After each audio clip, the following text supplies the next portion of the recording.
The valiant little tailor. One summer's morning a little tailor was sitting on his table by the window. He was in good spirits, and sewed with all his might. Then came a peasant woman down the street crying, "Good jams cheap, good jams cheap." This rang pleasantly in the tailor's ears. He stretched his delicate head out of the window and called, "Come up here, dear woman. Here you will get rid of your goods."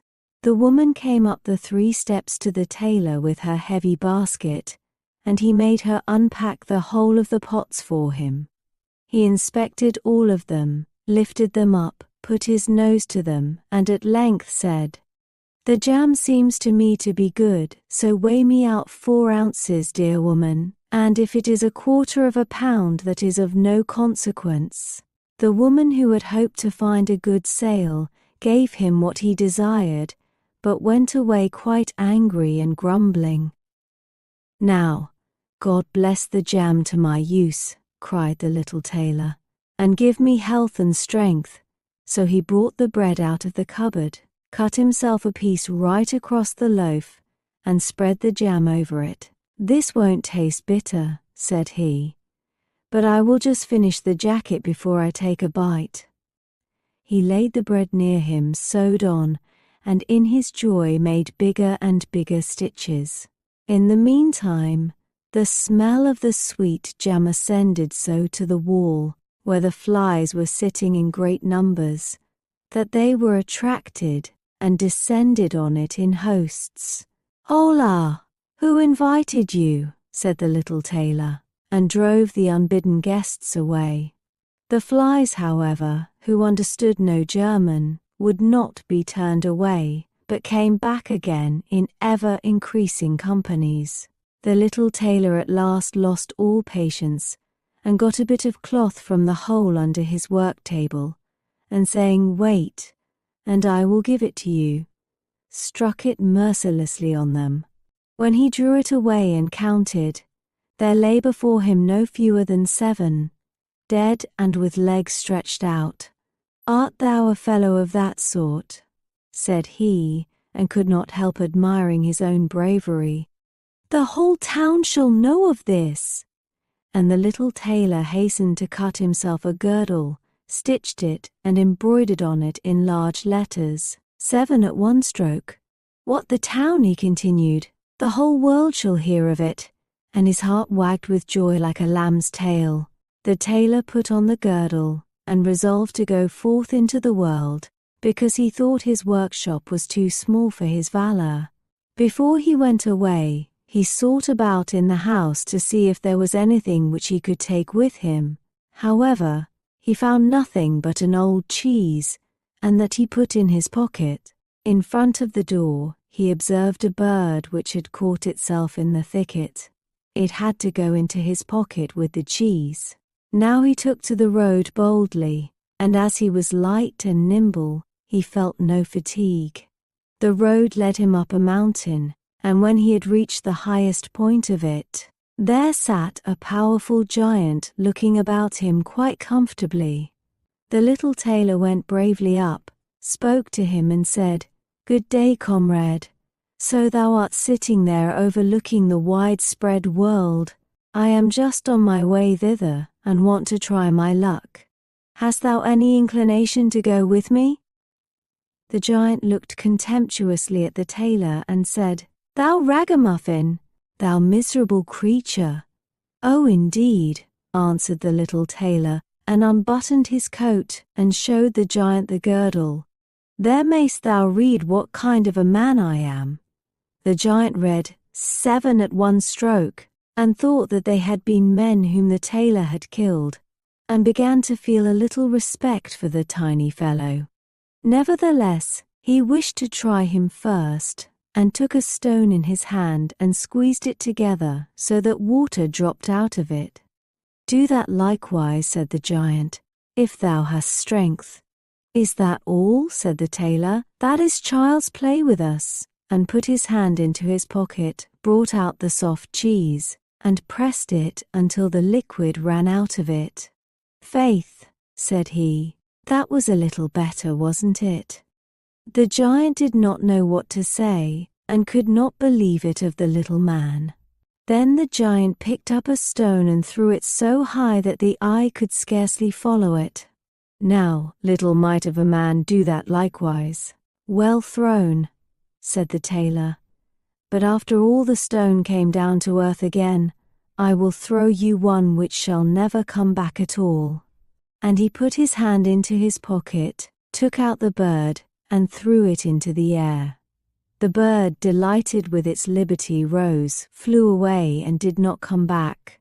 "How does that shot please you, comrade?" asked the tailor. "Thou canst certainly throw," said the giant, "but now we will see if thou art able to carry anything properly." He took the little tailor to a mighty oak tree which lay there felled on the ground, and said, "If thou art strong enough, help me to carry the tree out of the forest." "Readily," answered the little man. "Take thou the trunk on thy shoulders, and I will raise up the branches and twigs. After all, they are the heaviest." The giant took the trunk on his shoulder, but the tailor seated himself on a branch, and the giant, who could not look round, had to carry away the whole tree, and the little tailor into the bargain. He behind was quite merry and happy, and whistled the song, "Three tailors rode forth from the gate," as if carrying the tree were child's play. The giant, after he had dragged the heavy burden part of the way, could go no further, and cried, "Hark you, I shall have to let the tree fall." The tailor sprang nimbly down, seized the tree with both arms as if he had been carrying it, and said to the giant, "Thou art such a great fellow, and yet canst not even carry the tree." They went on together, and as they passed a cherry tree, the giant laid hold of the top of the tree where the ripest fruit was hanging, bent it down, gave it into the tailor's hand, and bade him eat. But the little tailor was much too weak to hold the tree, and when the giant let it go, it sprang back again, and the tailor was hurried into the air with it. When he had fallen down again without injury, the giant said, "What is this? Hast thou not strength enough to hold the weak twig?" "There is no lack of strength," answered the little tailor. "Dost thou think that could be anything to a man who has struck down 7 at one blow? I leapt over the tree because the huntsmen are shooting down there in the thicket. Jump as I did if thou canst do it." The giant made the attempt but could not get over the tree, and remained hanging in the branches, so that in this also the tailor kept the upper hand. The giant said, "If thou art such a valiant fellow, come with me into our cavern and spend the night with us." The little tailor was willing, and followed him. When they went into the cave, other giants were sitting there by the fire, and each of them had a roasted sheep in his hand and was eating it. The little tailor looked round and thought, "It is much more spacious here than in my workshop." The giant showed him a bed, and said he was to lie down in it and sleep. The bed, however, was too big for the little tailor. He did not lie down in it, but crept into a corner. When it was midnight, and the giant thought that the little tailor was lying in a sound sleep, he got up, took a great iron bar, cut through the bed with one blow, and thought he had given the grasshopper his finishing stroke. With the earliest dawn the giants went into the forest, and had quite forgotten the little tailor, when all at once he walked up to them quite merrily and boldly. The giants were terrified. They were afraid that he would strike them all dead, and ran away in a great hurry. The little tailor went onwards, always following his own pointed nose. After he had walked for a long time, he came to the courtyard of a royal palace, and as he felt weary, he lay down on the grass and fell asleep. Whilst he lay there, the people came and inspected him on all sides, and read on his girdle, 7 at one stroke. "Ah," said they, "what does the great warrior here in the midst of peace? He must be a mighty lord." They went and announced him to the king, and gave it as their opinion that if war should break out, this would be a weighty and useful man, who ought on no account to be allowed to depart. The counsel pleased the king, and he sent one of his courtiers to the little tailor to offer him military service when he awoke. The ambassador remained standing by the sleeper, waited until he stretched his limbs and opened his eyes, and then conveyed to him this proposal. "For this very reason have I come here," the tailor replied. "I am ready to enter the king's service." He was therefore honorably received, and a special dwelling was assigned him. The soldiers, however, were set against the little tailor, and wished him 1,000 miles away. "What is to be the end of this?" they said amongst themselves. "If we quarrel with him and he strikes about him, 7 of us will fall at every blow, not one of us can stand against him." They came therefore to a decision, betook themselves in a body to the king, and begged for their dismissal.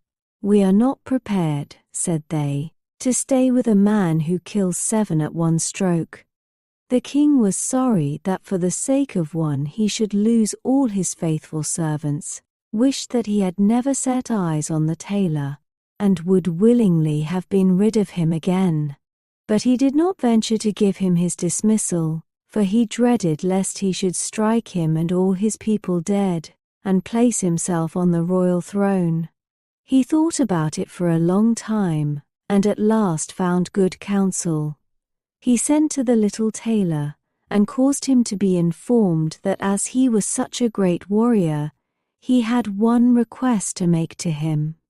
In a forest of his country lived 2 giants who caused great mischief with their robbing, murdering, ravaging, and burning, and no one could approach them without putting himself in danger of death.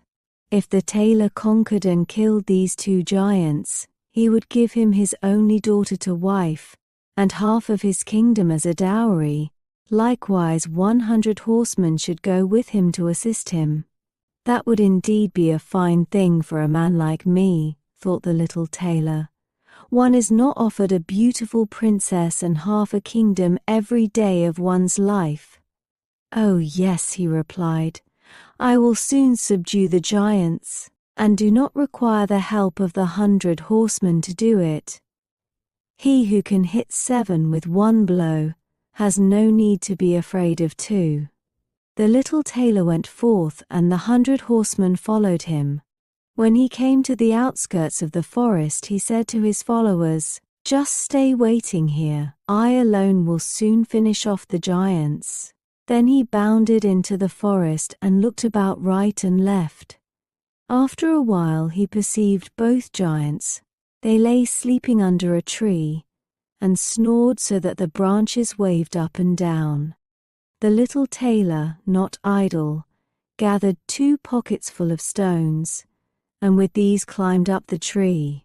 When he was halfway up, he slipped down by a branch, until he sat just above the sleepers, and then let one stone after another fall on the breast of one of the giants.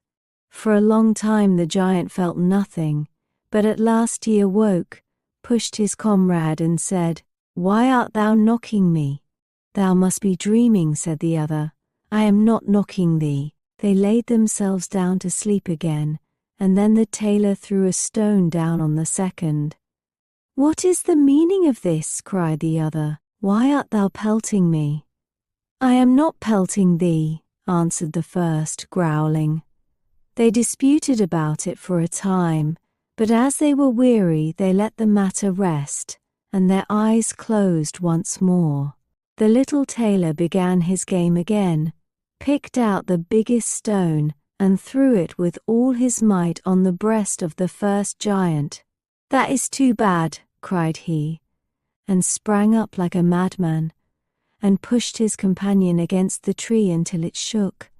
The other paid him back in the same coin, and they got into such a rage that they tore up trees and belabored each other so long, that at last they both fell down dead on the ground at the same time. Then the little tailor leapt down. "It is a lucky thing," said he, "that they did not tear up the tree on which I was sitting, or I should have had to spring onto another like a squirrel, but we tailors are nimble." He drew out his sword and gave each of them a couple of thrusts in the breast, and then went out to the horsemen and said, "The work is done. I have given both of them their finishing stroke, but it was hard work. They tore up trees in their sore need, and defended themselves with them. But all that is to no purpose when a man like myself comes, who can kill 7 at one blow." "But are you not wounded?" asked the horseman. "You need not concern yourself about that," answered the tailor. "They have not bent one hair of mine." The horsemen would not believe him, and rode into the forest. There they found the giants swimming in their blood, and all round about lay the torn-up trees. The little tailor demanded of the king the promised reward. He, however, repented of his promise, and again bethought himself how he could get rid of the hero. "Before thou receivest my daughter, and the half of my kingdom," said he to him, "thou must perform one more heroic deed. In the forest roams a unicorn which does great harm, and thou must catch it first. I fear one unicorn still less than 2 giants. 7 at one blow is my kind of affair." He took a rope and an axe with him, went forth into the forest, and again bade those who were sent with him to wait outside. He had to seek long. The unicorn soon came towards him, and rushed directly on the tailor, as if it would spit him on his horn without more ceremony. "Softly, softly. It can't be done as quickly as that," said he, and stood still and waited until the animal was quite close, and then sprang nimbly behind the tree. The unicorn ran against the tree with all its strength, and struck its horns so fast in the trunk that it had not strength enough to draw it out again, and thus it was caught. "Now, I have got the bird," said the tailor, and came out from behind the tree and put the rope round its neck, and then with his axe he hewed the horn out of the tree. And when all was ready, he led the beast away and took it to the king. The king still would not give him the promised reward, and made a third demand. Before the wedding, the tailor was to catch him a wild boar that made great havoc in the forest, and the huntsmen should give him their help. "Willingly," said the tailor. "That is child's play." He did not take the huntsmen with him into the forest, and they were well pleased that he did not, for the wild boar had several times received them in such a manner that they had no inclination to lie in wait for him. When the boar perceived the tailor, it ran on him with foaming mouth and whetted tusks, and was about to throw him to the ground, but the active hero sprang into a chapel which was near, and up